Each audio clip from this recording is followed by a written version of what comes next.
వి gold trusted gold buyers. మీరు తాకట్టు పెట్టిన బంగారాన్ని విడిపించి ఈ రోజు ఉన్న మార్కెట్ ధరకు కొనబడును.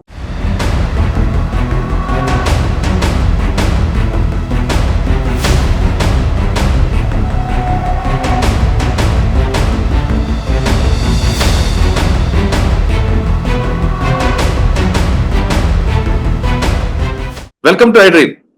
మహారాష్ట్రలో మావోయిస్టు ప్రభావిత ప్రాంతాల్లో అక్కడ మూవ్మెంట్ తగ్గించడానికి ప్రభుత్వం కూంబింగ్ కు మరోవైపు ఎన్కౌంటర్ చేస్తుంటే అక్కడ ఉన్న ఎస్పీ మాత్రం సరికొత్త కార్యక్రమానికి శ్రీకారం చుట్టారు. ఒకవైపు కూంబింగ్లు, మరోవైపు ఎన్కౌంటర్లు జరుగుతుంటే కానీ అక్కడున్న భావజాలం వైపు వాళ్ళు వెళ్లకుండా ఉండడానికి అక్కడ ఎస్పీ గారు నిరుద్యోగులందరికీ ఉద్యోగాలు ఇప్పించడం, మరోవైపు వాళ్ళందరికీ తీసుకొచ్చి క్రికెట్, వాలీబాల్ పోటీలు ఆడించడం, వాళ్ళ స్కిల్ డెవలప్మెంట్ కార్యక్రమం చేపట్టి ఆ భావజాలం వైపు వెళ్లకుండా సరికొత్త కార్యక్రమం చేపట్టారు. దాంతో మహారాష్ట్ర ముఖ్యమంత్రి గారు కూడా ఆ ఎస్పీకి శబాష్ పోలీస్ అంటూ ఒక కితాబ్ ఇచ్చారు. బహుశా తెలుగు రాష్ట్రాల్లో తెలుగు ఐపీఎస్ ఆఫీసర్ మహారాష్ట్రలో ఫస్ట్ టైం సీఎంతో కితాబ్ అందుకోవడం ఆయనే మాత్రం మొట్టమొదటిసారి అయిండొచ్చు. ఆ ఎస్పీ గారు పరిచయం చేస్తున్నా అసలు మహారాష్ట్ర మూవ్మెంట్ ఎలాగుంది, యవత్మాల్ జిల్లాలో ఎలా జరుగుతుంది, జిల్లా సరిహద్దు ప్రాంతాల్లో ఆదిలాబాద్ లో మూవ్మెంట్ ఎలా కనిపిస్తుందితో పాటు ఇక్కడ అటువంటి కార్యక్రమం చేపట్టడం వల్ల స్కిల్ డెవలప్మెంట్ తో పాటు స్పోర్ట్స్ కండక్ట్ చేయడం వల్ల ఇన్పుట్స్ ఎలా వస్తున్న విషయాన్ని ఆయన తెలుసుకుందాం. సార్ నమస్తే అండి. నమస్కారం సార్. ఫస్ట్ మీకు కంగ్రాట్స్ అండి, ఎందుకంటే సీఎం గారు సాక్షాత్ సీఎం గారే మీకు ది బెస్ట్ పోలీస్ ఆఫీసర్ అంటే ఒక ట్వీట్ చేయడం అని కూడా తెలుగు వారికి మీ అందరూ కూడా గర్వపడుతున్నాం. థ్యాంక్ యూ అండి. సార్, మహారాష్ట్ర యావత్మాల్ జిల్లా ఆదిలాబాద్ సరిహద్దు ప్రాంతం, ఆ సరిహద్దు ప్రాంతంలో మూవ్మెంట్ ఎలా జరుగుతుంది? ఒకవైపు ఛత్తీస్గఢ్, ఒకవైపు మహారాష్ట్ర, ఒకవైపు మీకు ఆంధ్ర తెలంగాణ కనిపిస్తుంటుంది. ఈ మూడు జిల్లాల మూవ్మెంట్ ఎలాగుంది? ప్రస్తుతం మీరు పనిచేస్తున్న యావత్మాల్ జిల్లాలో మూవ్మెంట్ ఎలాగుంది?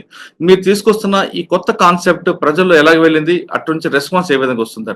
ఈ మూడు ప్రశ్నలు సమాధానం చెప్పే ముందు Chinta Kumar by chance of by choice uniform వేసుకున్నారు. ఇక్కడ యావత్మాల్ జిల్లా రాకముందు ఎక్కడెక్కడ పనిచేశారు? నేను 2017 బ్యాచ్ ఐపీఎస్ ఆఫీసర్ అండి. ఎస్పీగా నేను 14th August 2024 లో జాయిన్ అయ్యాను. దానికి ఆల్మోస్ట్ ఒక 22 months యాజ్ అడిషనల్ ఎస్పీ గడ్చిరోలిగా పనిచేశాను. గడ్చిరోలి అంటే total completely LW affected area. అవునండి. ఇప్పుడు మనం ఇలాంటి ఏరియాలో ఇలాంటి కార్యక్రమాలు చాలా చేశాం. దానికి ముందు యాజ్ అసిస్టెంట్ ఎస్పీ జల్గావ్ నేను 22 కూడా ఆ టైంలో నేను జల్గావ్ జిల్లాలో యాజ్ ఏఎస్పీగా పనిచేశాను. ఓకే సార్, మీరు గడ్చిరోలి వచ్చేసరికి మనకి బోర్డర్ తెలంగాణ మూవ్మెంట్ ఎక్కువ కనిపిస్తుంటది. మీరు ఫస్ట్ టైం తీసుకున్న గడ్చిరోలి అంటే జాల్నా తర్వాత వచ్చారు కాబట్టి ఇక్కడ మీకు మెయిన్ ఛాలెంజ్ ఏం వచ్చిందండి? గడ్చిరోలిలో బేసికల్ గా ఏంటంటే అండి, ఇది చాలా backward area. First of all tribal area, అక్కడ డెవలప్మెంట్ కూడా లేదు. మేము చాలా ఎక్కడెక్కడ డీపర్ ఏరియాలో నక్సల్ ప్రభావిత ప్రాంతాలు ఉన్నాయి కదా, అక్కడ మేము వెళ్ళడానికి కూడా సరిగ్గా రోడ్లే కూడా ఉండకపోయేది. సో మేము చాలా డీప్లలో ఆ ప్రభావితాలను అంటే ప్రజలందరూ చాలా ఒక ప్రభావితం ఎక్కడైతే విలేజెస్ ఉంటాయో ఆ విలేజెస్ ని పోలీసులు అంటే మనకు గవర్నమెంట్ తరఫు నుండి కూడా ఎన్నో స్కీమ్స్ ఉన్నాయి. ఆ స్కీమ్స్ ఎక్కువ వాళ్ళకి అందలేదు, ఎందుకంటే అక్కడ గవర్నమెంట్ లో నుండి వేరే డిపార్ట్మెంట్ కూడా వెళ్ళడానికి భయపడేవాళ్ళు. సో మేము అక్కడ పోలీస్ స్టేషన్ ఏర్పాటు చేసి ఫస్ట్ నడుచుకుంటూ వెళ్ళిన తర్వాత రోడ్లు వేయించి ఆ ప్రజలందరినీ మేము ఏకత్రం చేసి మన గవర్నమెంట్ ఏమైనా స్కీమ్స్ ఇస్తున్నాయి అవన్నీ పోలీస్ ద్వారా మేము ప్రజలకు ఇప్పించేవాళ్ళం. దానివల్ల ఒక ప్రకటన వాళ్ళు అదే గవర్నమెంట్ మన కోసం పనిచేస్తుంది, పోలీసులు మన కోసం పనిచేస్తుంది అనే ఒక వాళ్ళలో ఒక అవగాహన వచ్చిన తర్వాత వాళ్ళు పోలీసులకు చాలా సపోర్ట్ చేశారు. ఆ రకంగా ఇప్పుడు మనం గడ్చిరోలిలో నక్సల ప్రభావిత ప్రాంతాలు చాలా వరకు తగ్గిపోయాయి. సార్, గడ్చిరోలి తర్వాత అండి? గడ్చిరోలి తర్వాత నేను ఇప్పుడు యవత్మాల్ జిల్లాలో ఎస్పీగా ఉన్నాను. అయితే బేసికల్ గా ఇది నక్సల్ ప్రభావిత ప్రాంతం కాదు. ఇది నక్సల్ మన లెక్కనే అంటే 10-15 years బ్యాక్ ఇది నక్సల్ ప్రభావిత ప్రాంతం ఉండేది. ఇప్పుడు కంప్లీట్లీ ఫ్రీ ఫ్రమ్ నక్సలిజం ఇక్కడ ఏం లేదు. యావత్మాలకి గురించి మాట్లాడే ముందు ఒకసారి మీ ఫ్యామిలీ బ్యాక్గ్రౌండ్, మీరు మీ నేటివ్ ప్లేస్, మీరు యూనిఫామ్ వేసుకోవడానికి మీరు పడ్డ కష్టం ఒకసారి చెప్పండి. సో నేను బేసికల్ గా మరి నేటివ్ ప్లేస్ కరీంనగర్ డిస్ట్రిక్ట్ అండి, హుజురాబాద్ మండల్, పోతిరెడ్డిపేట విలేజ్ మరి. సో నా చైల్డ్హుడ్ అంతా అక్కడే హుజురాబాద్ లోనే అయిపోయింది టు ఇంటర్మీడియట్. తర్వాత నేను ఇంజనీరింగ్ కోసం హైదరాబాద్ వచ్చాను. శ్రీదేవి ఇంజనీరింగ్ కాలేజ్ హైదరాబాద్ లో బీటెక్ ఈసీఈ చేశాను. దాని తర్వాత నేను వేరే వేరే జాబ్స్ చేశాను, కానీ మనకు ముఖ్య ఉద్దేశం ఏంటంటే సివిల్ సర్వీస్ అన్న దీంతోనే నేను ప్రిపరేషన్ తయారు చేశాను. సో 2015 ఎగ్జామ్ లో ఐఆర్ఎస్ లో సెలెక్షన్ అయ్యాను. అక్కడ ట్రైనింగ్ కూడా కంప్లీట్ అయ్యింది. తర్వాత ఉంటూనే మళ్ళీ ఎగ్జామ్ ఇచ్చాను. 2016 లో ఎప్పుడైతే సెలెక్షన్ అయిందో మనకు ఐపీఎస్ వచ్చింది. మహారాష్ట్ర క్యాడర్ వచ్చిన వెంటనే నేను ట్రైనింగ్ జాయిన్ అయిపోయి మళ్ళీ ఇక్కడికి వచ్చేసాను. సార్, మహారాష్ట్ర ఫస్ట్ మీకు అంటే క్యాడర్ అలాట్మెంట్ లో మహారాష్ట్ర వచ్చింది. అవును. వచ్చిన తర్వాత ఇక్కడ మీకు లాంగ్వేజ్ ప్రాబ్లం కానీ ఇంకా వేరే ప్రాబ్లమ్స్ రాలేదు? అంటే మహారాష్ట్ర ఇక్కడ బేసికల్ గా వీళ్ళు అంటే కంప్లీట్ గా మరాఠీ, ఇంక్లూడింగ్ పేపర్ వర్క్ కూడా, ఆల్ పేపర్ వర్క్ అంతా మరాఠీలోనే ఉంటుంది. బేసికల్ గా ఏంది, మనం ఏ రాష్ట్రంలో ఉంటే ఆ రాష్ట్రం మనదే రాష్ట్రం అనుకొని మనం పనిచేయాలి. సో ఫస్ట్ నేను చేసింది ఏంటంటే మన మహారాష్ట్ర రాష్ట్రంలో ఎంటర్ అయినప్పటి నుండే మరాఠీ మీద ఫోకస్ చేశాం. ఫస్ట్ మనం లాంగ్వేజ్ నేర్చుకోవాలి. సో నేను 1 year మరాఠీ మీద మంచి పట్టు సాధించాను. ఇప్పుడు ఇక్కడ ఎక్కడైనా కూడా నేను హిందీలో మాట్లాడము, ఇంగ్లీష్ లో మాట్లాడాను, కంప్లీట్ ఓన్లీ మరాఠీలో మాట్లాడతాను. అచ్చా, అంటే మాట్లాడడం వేరు, రాయడం వేరు, రాసింది చదవడం వేరు, 3 రకాలుగా ప్రాబ్లమ్స్ వస్తాయి. అంటే మీ దగ్గరకు వచ్చే పిటిషనర్ ఖచ్చితంగా మరాఠీలో రాసుకొని తీసుకొస్తారు, మీరు అది చూసి అర్థం చేసుకోవాలి కదా. రాయడం, చదవడం, మాట్లాడడం అన్ని మరాఠీలో నేను అన్ని చేయగలను. ఇక్కడ నేను మరాఠీ మాట్లాడితే బయట వాళ్ళు, ఇక్కడ లోకల్ వాళ్ళు కూడా కొంతమంది గుర్తుపట్టరు, వీడు బయటవాడా మరాఠీ వాడా అనేది. అవునా? సో కొంతమంది నన్ను అడిగారు కూడా, సార్ మీరు ఇక్కడ ఏ డిస్ట్రిక్ట్ అనుకుంటారు మహారాష్ట్రలో, తెలంగాణ, మీకు ముందే మరాఠీ వచ్చా అని అడుగుతారు. అచ్చా, అంత బాగా మాట్లాడతా అని చెప్తున్నారు. అంటే అది మన ఇష్టం అండి. ఇప్పుడు మనకి ఎందుకంటే ప్యాషన్, మన భాషలో మాట్లాడడం, ప్రజలతో మనం ఏకత్రం కావాలి, మన మనల్ని మనం వాళ్ళ యొక్క ఇష్యూస్ సాల్వ్ చేయాలి, వాళ్ళు మనకు ఓపెన్ అప్ కావాలనుకుంటే మనం ఖచ్చితంగా వాళ్ళ భాషలో మాట్లాడాలి. మనం ట్రూ అంటే మిమ్మల్ని వాళ్ళు ఓన్ చేసుకోవాలంటే వాళ్ళు ఓన్ లాంగ్వేజ్ లో మాట్లాడితే మీరు ఓన్ చేసుకుంటారు. అప్పుడే వాళ్ళు కూడా వాళ్ళు ఏం చెప్తున్నారు అనేది కూడా మనకు అర్థమయ్యేది. దానికోసమని నేను చాలా పట్టుదలతో తొందరగా నేర్చుకున్నాను. సార్, మీరు కరీంనగర్ లో ఉన్నప్పుడు మంచి కారం మంచి మసాలా ఫుడ్ ఉంటది, కానీ మహారాష్ట్రలో కొంచెం డిఫరెంట్ గా ఉంటది, ఎక్కువ వడాపావ్ ఇటువంటివన్నీ అలవాటు పడ్డారు. ఫుడ్ కి ప్రాబ్లం రాలేదా? అంటే ఫుడ్ ప్రాబ్లం ఏం లేదండి. ఇంకా మన తెలంగాణ రుచులు, తెలంగాణ కారం తగలదు కదా అక్కడ. కరెక్ట్, మనం ఇంట్లోనే వండుకుంటాం కాబట్టి పెద్ద ప్రాబ్లం లేదు. బయటకు వెళ్ళినా కూడా ఇప్పుడంతా యూనిఫైడ్ ఒక యూనివర్సల్ ఫుడ్ వచ్చేసింది కదా, ఎక్కడికి వెళ్ళినా ఇప్పుడు అన్ని చోట్ల వచ్చేసింది. కానీ ఇక్కడ ఫుడ్ ఇదంతా కూడా బాగుంటుంది. సో అంటే నేనేంటంటే వేర్ ఎంజాయ్. ఓకే సార్, మీరు ఫస్ట్ పోస్టింగ్ జాల్నా తీసుకున్నప్పుడు మెయిన్ ఛాలెంజ్ వచ్చిందండి. మీరు ఫస్ట్ పోస్టింగ్ తీసుకున్నప్పుడు మీకు డీజీపీ ఎవరండి అక్కడ, ఎస్పీ గాని డీజీ గాని? జాల్నా కాదండి, ఇది జల్గాం డిస్ట్రిక్ట్ వచ్చేసి ఇది నార్త్ మహారాష్ట్రలో ఉంటుంది. నాసిక్ రేంజ్ కింద వస్తుంది. మా అదే ఏఎస్పీ అంటే ఐపీఎస్ లో ఏఎస్పీ అంటారు, డిఎస్పీ అంటారు. సో ఒక సబ్ డివిజన్. సో నేను Jalgaon city sub division in charge ఉండేది. అక్కడ నా ఎస్పీ ఉండే ప్రవీణ్ ముండే అని 2012 వచ్చి ఐపీఎస్ ఉండే ఎస్పీ గారు. అది చాలా ఛాలెంజింగ్ ప్లేస్ అండి, చాలా పొలిటికల్లీ, తర్వాత సెన్సిటివ్ ప్లేస్, తర్వాత క్రైమ్ కూడా ఎక్కువ ఉండే. సిటీ ఏరియా ఉండడం వల్ల హ్యాండిల్ చేయడం చాలా టఫ్ ఉండే. అక్కడ ఇనిషియల్ గా ఆ పోస్ట్ అక్కడ ఖాళీగా ఉండే, ఈ గ్రూప్ 1 ఆఫీసర్ రావడానికి కూడా ఇష్టపడుతుండేది. సో గవర్నమెంట్ అక్కడ పోస్ట్ చేసిన తర్వాత మనం మొత్తం అనాలిసిస్ చేసాం, అక్కడ ప్రాబ్లం ఏంటి, క్రిమినల్స్ ఏంటి. సో వాళ్ళందరినీ మనం ప్రాపర్ గా ఐడెంటిఫై చేసి వాళ్ళ మీద బైండ్ ఓవర్స్ చేయడము, క్రైమ్ అయినప్పుడు తీసుకొని వచ్చి వాళ్ళని ఇంటరాగేషన్ చేయడము, కొంచెం పోలీస్ పద్ధతిలో వాళ్ళకు సలహాలు ఇవ్వడం, సజెషన్లు ఇవ్వడం, మార్గదర్శనం చేయడం, ఇట్లాంటివన్నీ చేసాం. దానివల్ల అక్కడ చాలా మంచి పని చేశాం, అందరూ కూడా మెచ్చుకుంటారు. ఓకే సార్, జల్గాంలో క్రైమ్ నేచర్ ఎలా ఉంటుంది అంటే ఎక్కువగా 498 326 లేదా 302 307 ఏం జరుగుతుంటుంది ఎక్కువ? లేదా ఎస్సీ ఎస్టీ కేసులు ఉంటాయా, ఎక్స్ట్రారిషన్ ఉంటుందా? ఎక్కువ బాడీ అఫెన్సెస్ అండి, మీరు ఏంటంటే మర్డర్స్ కానీ, అటెంప్ట్ మర్డర్, 324 326 ఇట్లాంటివన్నీ ఎక్కువ ఉంటాయి. అంటే స్లమ్ ఏరియాస్ కూడా ఎక్కువ ఉన్నాయి. మంచి జిల్లా actually, developed district, agriculturally prosperous district. But సిటీలో ఎక్కడైతే స్లమ్ ఏరియాస్ ఉంటాయో, రైల్వే స్టేషన్ ఉంది, సో అంత రైల్వే మూవ్మెంట్ ఉంటుంది, దానివల్ల ఎక్కువ క్రైమ్ ఉండేది. సో వాళ్ళందరినీ మనం చాలా ఎఫెక్టివ్ గా కంట్రోల్ చేయడానికి ప్రయత్నం చేస్తాము. శాండ్ మాఫియా ఉంటుంది అక్కడ నడపడం వల్ల. సో అవన్నీ కూడా చాలా ఎన్ఫోర్స్మెంట్ అనేది స్ట్రిక్ట్ గా చేయడం వల్ల అక్కడ మంచి ప్రజల్లో కానీ పొలిటీషియన్ లో కానీ మంచి అభినందన వచ్చింది. అచ్చా, అంటే ఫస్ట్ పోస్టింగ్ లో మీకు డిఫరెంట్ క్రైమ్ నేచర్ దొరికింది. అవునండి. ట్రబుల్ మంగర్స్ ఉన్నారా అప్పుడు? ట్రబుల్ మంగర్స్ ఎక్కడైనా ఉంటారు కదండి, ఇప్పుడు ఈ డిస్ట్రిక్ట్ హెడ్ క్వార్టర్స్ లో ఎక్కడైనా ఉంటారు, ప్రతి ప్లేస్ లో ఉంటారు. క్రైమ్ ఉంది కాబట్టి పోలీసులు ఉంటారు. సో మనం వాళ్ళని కంట్రోల్ చేయడమే మన కర్తవ్యం అన్నట్టుగా మనం సీరియస్ గా తీసుకొని చేసేవాళ్ళం. అక్కడ ఎప్పుడైనా డే నైట్ రౌండ్ లో కూడా నేను సర్ప్రైజింగ్ గా వీక్లీ మినిమం నాది 2-3 నైట్ రౌండ్స్ చేసేవాడిని. మళ్ళీ నైట్ డ్యూటీ చేసిన తర్వాత కూడా మళ్ళీ నేను 10:30-11 కల్లా ఆఫీస్ లో ఉండేవాడిని. ఎందుకంటే క్రిమినల్స్ అందరూ కొంచెం నైట్ యాక్టివేట్ అవుతారు. మన డే ఆఫీస్ లో ఖచ్చితంగా ఉండాలి, విజిటర్స్ వస్తా ఉంటారు, ఫైల్ వర్క్ పేపర్ ఉంటుంది. సో నైట్ టైం చాలా ఎఫెక్టివ్ గా నైట్ మన సిటీని పోలీసింగ్ యాక్టివేట్ చేసిన వల్ల, ఈ శాండ్ మాఫియాను నైట్ కంట్రోల్ చేయడం, క్రిమినల్స్ కూడా నైట్ కంట్రోల్ చేయడం వల్ల మనకు మంచి రిజల్ట్స్ వచ్చాయి. ఓకే. సాధారణంగా ఫస్ట్ పోస్టింగ్ లోనే సీనియర్ ఆఫీసర్ దగ్గర మనం ఒక లెసన్ తీసుకుంటాం. అంటే చార్జ్ షీట్ వేయడం కానీ, లేదా లా అండ్ ఆర్డర్ కానీ, లేదా మాప్ కంట్రోల్, ట్రాఫిక్ కంట్రోల్ ఇటువంటి మేనేజ్మెంట్ నేర్చుకుంటారు. మీరు ఏం నేర్చుకున్నారు జల్గాం? జల్గాంలో బేసికల్ గా నేను నాకు మన తెలంగాణ నుండి హైదరాబాద్ నుండి మాకు మహారాష్ట్ర గారు వెంకటేశ్వర సార్ ఉన్నాడు. తను ఇప్పుడు రిటైర్డ్. సో ఆయన ఇంటర్వ్యూ కూడా ఉంది ఇందులో. ఉండొచ్చు. తను చాలా పూణే సిటీ ఉండే, నాగ్పూర్ సిటీ ఉండే. సార్ టచ్ లో ఉండాలి. ఎందుకంటే ఇనీషియల్ గా నేను ఎప్పుడైతే జాయిన్ అయ్యాను, కొన్ని అంటే మనం చదువుకున్నది ఇప్పుడు అకాడమీ నుండి వచ్చిన తర్వాత రూల్ వేరే ఉంటుంది, ప్రాక్టికల్ వేరే ఉంటుంది. అప్పుడప్పుడు కొంత ఈ ఫ్రస్ట్రేషన్ ఉండేది, అసలు ఏం జరుగుతుంది, మనం ఏం చేస్తున్నాం అనేది. సార్తో నేను ఒక 2-3 టైమ్స్ మాట్లాడినాక తను ఒకటే చెప్పాడు, అంటే మనం చేయగలిగేది మనం ఎఫిషియెంట్ గా చేయాలి. 100% మనం రూల్ ఎఫెక్టివ్ గా చేయలేదు. కాబట్టి తను నాకు ఇంకా గుర్తుంది, నేను కూడా అందరికి అదే చెప్తాను. పోలీస్ జాబ్ అనేది ఎలా అంటే భగవంతుడు ఇచ్చిన ఒక ఆపర్చునిటీ, జాబ్ కాదు. ఒక మనిషికి ప్రాబ్లం వస్తే ఫస్ట్ గుడికి వెళ్ళి భగవంతుడికి మొక్కుకుంటాడు, తర్వాత సెకండ్ వచ్చేది పోలీస్ మ్యాన్ దగ్గరికి. సో అంటే మనం అంత పవిత్రమైన నౌకరీ జాబ్ ఇది. సో ఎప్పుడైతే నేను ఆ వర్డ్స్ ఇప్పటికీ నాకు మనకు మైండ్ లో తిరుగుతూనే ఉంటే, నేను అందరికీ కూడా ఇక్కడ మా ఆఫీసులో కూడా అదే చెప్తాను. ఎవరైనా వచ్చారంటే ఎవరు ఉట్టిగా రాదు మనకు పోలీస్ స్టేషన్కి, ఏదో టైం పాస్ కాదు. వాడికి ప్రాబ్లం ఉంటేనే పోలీస్ స్టేషన్ కదా. నేను లైఫ్ లో పోలీస్ కాకముందు ఎప్పుడు నేను పోలీస్ స్టేషన్కి వెళ్ళలేదు. సో అంటే ఎవరు టైం పాస్ అయితే రాదు, క్లియర్. సో వచ్చిన వాళ్ళని మనం ఎంతవరకు వాళ్ళ ప్రాబ్లమ్ సాల్వ్ చేయగలుగుతాం అనేది దాని మీద ఫోకస్ చేసినాం. అంటే ప్రాబ్లమ్ సాల్వ్, వాళ్ళ యొక్క గ్రీవెన్సెస్ అన్నింటినీ రిపేర్ చేయడానికి మనం ప్రయత్నం చేయాలి.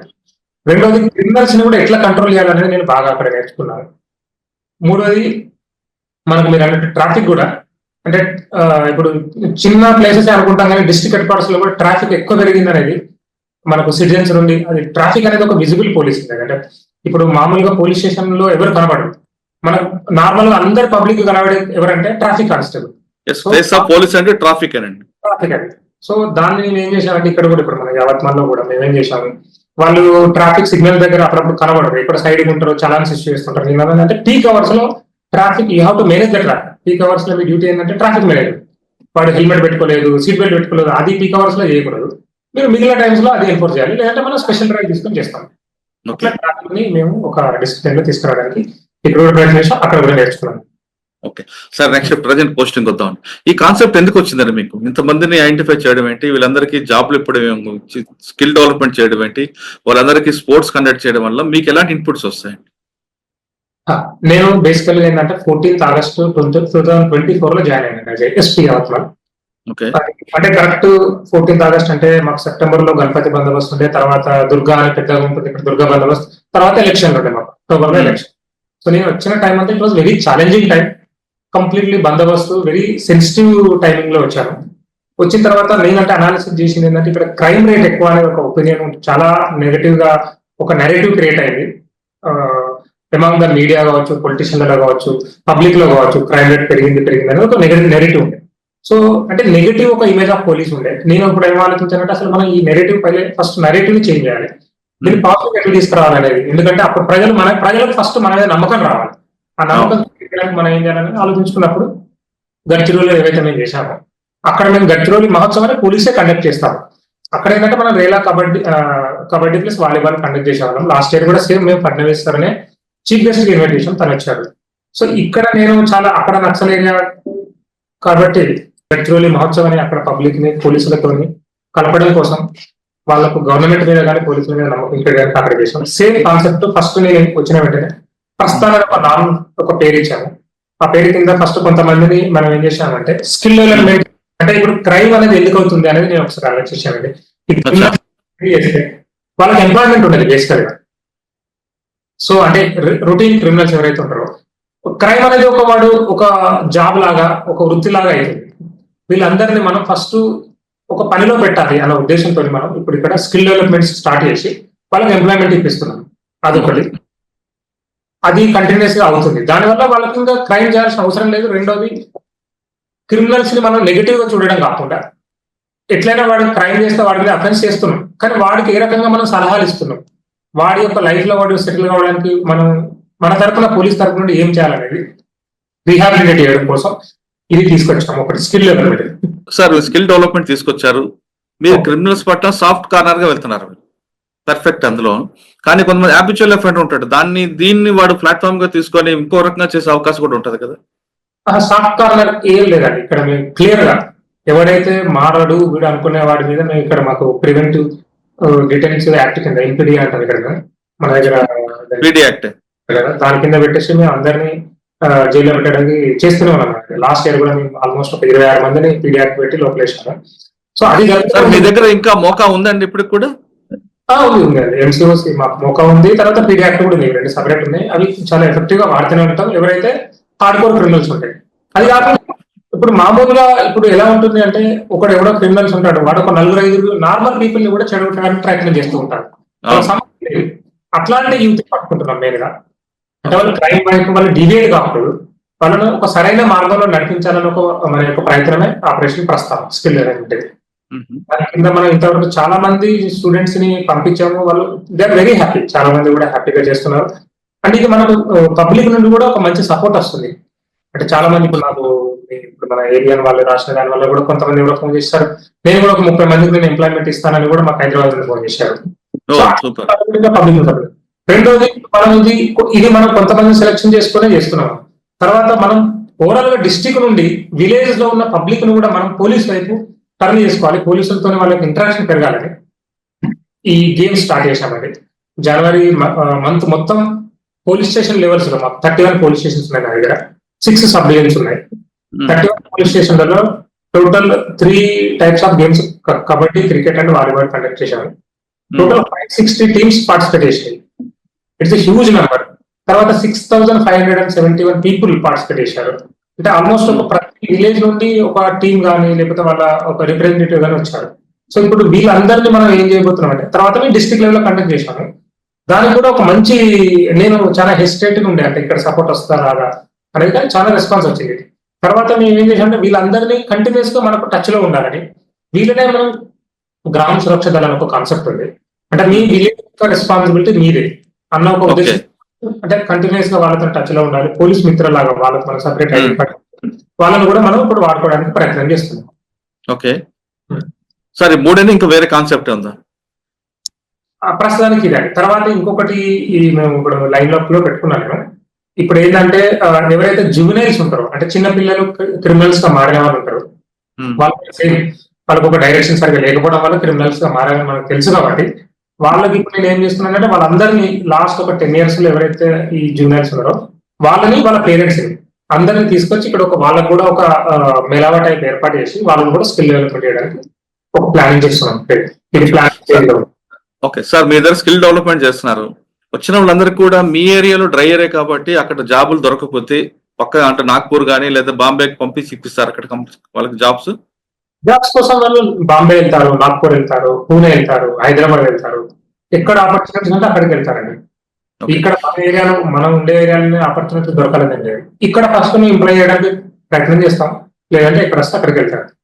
ఓకే సార్, యావత్మాల్ అనగానే ఎక్కువగా man missing, girls missing, women missing కనిపిస్తుంటాయి. అటువంటి వాటికి చెక్ పెట్టడానికి ఆపరేషన్ స్మైల్ అని ఏమైనా మీరు చేపడుతున్నారు? మిస్సింగ్ కేసులు అంటే మేము సపరేట్ గా వీటికి చాలా డ్రైవ్ తీసుకున్నామండి. ఇప్పుడు కొంతమంది ఇప్పుడు మిస్సింగ్ అంటే ఇప్పుడు మీరు ఏ రకంగా అడుగుతున్నారో తెలియదు, కానీ మా దగ్గర పోలీస్ లాంగ్వేజ్ లో 2 రకాలు ఉంటారు. అబోవ్ 18 మిస్సింగ్, అండర్ 18 అయితే వాళ్ళు మిస్సింగ్ అయినప్పటికీ కూడా మనం వాళ్ళని కిడ్నాపింగ్ కిందనే అజ్యూమ్ చేసుకుంటాం. మీరు అబోవ్ 18 డెవలప్మెంట్ గురించి చెప్తున్నాను. అబోవ్ 18 వచ్చేసి మేము వాటిని స్పెషల్ డ్రైవ్ తీసుకొని మేము ఇప్పటి వరకు ఆల్మోస్ట్ ఒక 300 పీపుల్స్ ని ట్రేస్ చేసి తీసుకొచ్చామండి. అంటే ఇది కంటిన్యూస్ ప్రాసెస్, ఇది సపరేట్ గా అని కాకుండా కూడా మేము కంటిన్యూస్ కూడా అయితేనే ఉంటుంది. మిస్సింగ్ అయిన వెంటనే వాళ్ళది ఇది అన్ని జిల్లాలో అన్ని రాష్ట్రాల్లో చేసేదండి. అది స్పెషల్ గా మా ఫోకస్ ఉంటుంది. కాకపోతే అండర్ 18 లేదనుకుంటే కొంత సెన్సిటివ్ ఏదైతే కేసెస్ ఉంటాయో వాటిని నేను సీరియస్ గా తీసుకుంటాను. మిగిలిన పొలిటీషియన్ లెవెల్లో కానీ సబ్ డివిజన్ లెవెల్లో వాళ్ళు సీరియస్ గా తీసుకుని వాళ్ళు పట్టుకుంటా ఉంటారు. హ్యూమన్ ట్రాఫిక్ మీద మీకు మీరు హ్యూమన్ ట్రాఫికింగ్ అంటే ఇక్కడ కూడా మేము ఒక 2-3 కేసెస్ రిజిస్ట్రేషన్ చేశామండి. కానీ ఇప్పటివరకు ఎక్కువ ఆ రేంజ్ లో ఇక్కడ మా జిల్లాలో లేదు, అంటే ఇక్కడ నా దృష్టికి అయితే రాలేదు. అట్లాంటివి చాలా మహారాష్ట్రలో హ్యూమన్ ట్రాఫికింగ్ అనేది చాలా సీరియస్ గా తీసుకుంటారు. సీరియస్ గా తీసుకొని వాళ్ళ మీద కేసు పెట్టి ఇది చేసేసి తర్వాత మనం బ్యాక్వర్డ్ ఫార్వర్డ్ లింక్వేజ్ కూడా చేస్తాం. వీళ్ళు ఎక్కడికి పంపారు అది జలగాంలో అయిపోతే, జలగాంలో నేను అట్లా చాలా కేసెస్ చేసి కంప్లీట్ గా ఎవరైతే అమ్మాయిలు కానీ వీళ్ళందరూ ఇన్వాల్వ్ అవుతారో వాళ్ళని కూడా మళ్ళీ రిహాబిలిటేట్ చేసి వాళ్ళకు గైడెన్స్ ఇచ్చేవాళ్ళం. ఎవరైతే వీళ్ళు నడిపిస్తారో వాళ్ళకి మళ్ళీ జైలు నుండి బయటకు కూడా రాకుండా కూడా అట్లా సీరియస్ సెక్షన్స్ పెట్టి లోపల పెట్టారు. ఓకే సార్, ఎక్కువగా ఇప్పుడు ట్రెండింగ్ క్రైమ్ జరుగుతుంది, cyber crime, social engineering crime, ఈ రెండింటి మీద మీ ఫోకస్ ఏ విధంగా ఉంటుందండి? ఓకే, అంటే ఇప్పుడు మనం ఇది కరెక్ట్ అండి. ఇది బేసికల్ సైబర్ క్రైమ్ ఏంటంటే ఇది ప్లేస్లెస్ అండ్ దెన్ ఫేస్లెస్. అంటే ఆ క్రిమినల్ ఎక్కడున్నాడు ఎవరు అంటే ఏం తెలియదు. దానికి మేము సపరేట్ గా సైబర్ టీమ్ నుండి ఏం చేశామంటే సపరేట్ అవేర్నెస్ కార్యక్రమాలు చాలా చేస్తున్నాము. నేను కూడా ఏ మీటింగ్ లో వెళ్ళినా కూడా ఏది అది ఇర్రెస్పెక్ట్ ఆఫ్ ద మీటింగ్ నేను 2 విషయాలు సీరియస్ చెప్తాను. ఉమెన్ సెక్యూరిటీ, రెండోది సైబర్ సెక్యూరిటీ. చాలా మంది అంటే చాలా నేను చూసిన వరకు ఏంటంటే వాళ్ళు చదువుకున్న వాళ్ళు కూడా, జాబ్ చేసిన వాళ్ళు కూడా ఓటీపీలు షేర్ చేస్తూ ఉంటారు, లేదా లింక్స్ పంపిస్తూ ఉంటారు. అన్నోన్ పర్సన్ ఓపెన్ చేస్తూ ఉంటారు. అన్నోన్ పర్సన్ నుండి మనకు వీడియో కాల్ వస్తుంది, అది కూడా లిఫ్ట్ చేసి మాట్లాడుతుంటారు. ఇట్లాంటివన్నీ మేము స్పెషల్ గా డ్రైవ్స్ తీసుకొని ప్రజలకు అవేర్నెస్ తీసుకొస్తున్నామండి. ఇది అవేర్నెస్ ఓన్లీ. ఇప్పుడు ఈ సైబర్ క్రైమ్ అయితే అవేర్నెస్ ఒక్కటే సొల్యూషన్. కానీ ఇందులో సోషల్ ఇంజనీరింగ్ క్రైమ్ ఎక్కువ కనిపిస్తుంటుంది. అంటే డిజిటల్ అరెస్ట్ అని కానీ, లేదంటే హనీ ట్రాప్, వీటి మీద మీరు ఎక్కువ పబ్లిక్ ఎక్కువ అవేర్నెస్ ఇస్తుంటారా? అది వాటికి కూడా ఇస్తామండి. అదే ఇప్పుడు హనీ ట్రాప్ ఎలా చేస్తారంటే ఇప్పుడు వాళ్ళు అన్నోన్ నంబర్ నుండి వీడియో కాల్ వస్తుంది, అది లిఫ్ట్ చేసిన వెంటనే వాళ్ళు అక్కడ నుండి వాళ్ళు ఏదో అకృత్యం చేసినట్టు తర్వాత 2 వీడియోస్ కలిపి వాళ్ళు వైరల్ చేయడం ఇట్లాంటివన్నీ జరుగుతున్నాయి. ఇవి ఇక్కడ 1-2 అయినాయి, వాటిని మేము సీరియస్ గా తీసుకొని అఫెన్షన్ పెట్టాము. వీటన్నిటికి అదే మళ్ళీ మేము అవేర్నెస్ డ్రైవ్ సీరియస్ గా తీసుకుంటాం ఐఈసీ కింద. ఓకే, ఇన్వెస్ట్మెంట్ ఫ్రాడ్స్ అనేవి చాలా మీరు మంచి ప్రశ్న తీసుకున్నారండి. మా దగ్గర కూడా మా జిల్లాలో మైక్రో ఫైనాన్స్ కంపెనీస్ చాలా ఎక్కువ. ఇక్కడ రీసెంట్ గా కూడా 2 పెద్ద అఫెన్సెస్ రిజిస్ట్రేషన్ చేసే ఇన్వెస్టిగేషన్స్ అవుతున్నాయి. ఇప్పుడు ప్రజలందరూ ఏంటంటే వీళ్ళు జస్ట్ నేను అదే అంటున్నాను, వాడు 24% ఇస్తాడు, లేకపోతే డబుల్ చేస్తారు 2 years లో 5 years లో అని నమ్మి డబ్బులు పెడతారు. నిన్న కూడా మేము అదే చెప్పాము. ఇక్కడ వాడు డబుల్ 5 years లో చేసి ఇవ్వగలిగితే వాడు డబ్బులే వాడు చేసుకుంటాడు కదా. అట్లా నేనేమంటానంటే ఓన్లీ నేషనల్ బ్యాంక్స్ నే నమ్ముకోండి. ఈ ప్రైవేట్ చిన్న చిన్న సంస్థలు వచ్చి వాడు వస్తాడు, 1 year లో బోర్డు పెడతాడు, మళ్ళీ 1 year లో బోర్డు తిప్పేస్తారు, తర్వాత పోలీసుల దగ్గరికి వస్తారు. మీరు ఇట్లాంటి బాధ్యతలు కావద్దని సపరేట్ గా ఇచ్చేసాము.